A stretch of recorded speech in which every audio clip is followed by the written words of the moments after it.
अस्सलामुअलैकुम नाज़रीन, JN news HD के साथ मैं हूं नाइला भट्टी। नजर डालते हैं आज की अहम खबरों पर। शुमाली वज़ीरिस्तान गैर सरकारी तंजीम SRSP की हेड जलाल शुमाली वज़ीरिस्तान के लिए खिदमात काबिल इस्तिताइश हैं। ऑपरेशन ज़र्ब-ए-अज़ब से अब तक तरक्याती स्कीमों पर अरबों रुपए खर्च कर चुकी है।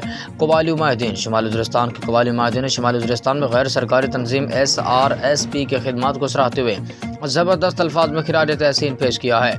और माहिदीन का कहना है कि साल 2014 में होने वाले ऑपरेशन ज़र्ब-ए-अज़ब के बाद मुतासरीन की वापसी का अमल शुरू हुआ तो SRSP ने मुतासरीन की बहाली और शुमाली वज़ीरिस्तान में तरक्की के नए दौर का आगाज़ करते हुए अरबों रुपए तरक्याती स्कीमों पर काम शुरू किया, जिसमें अब नौसी आबपासी गली मोहल्लों की पुख्तगी, नौजवानों को रोज़गार के मौके फराहम के लिए उन्हें कंप्यूटर तरबियत दें, छोटी बड़ी गाड़ियों की ड्राइविंग सिखाई, ख़वातीन को सिलाई कढ़ाई की तरबियत दी ताकि ख़वातीन भी घर बैठे रोज़गार कमा सकें। और माहिदीन का कहना है कि अब भी शुमाली वज़ीरिस्तान के मुख्तलिफ तहसीलों में SRSP की जानिब से तरक्याती स्कीमों पर काम जारी है।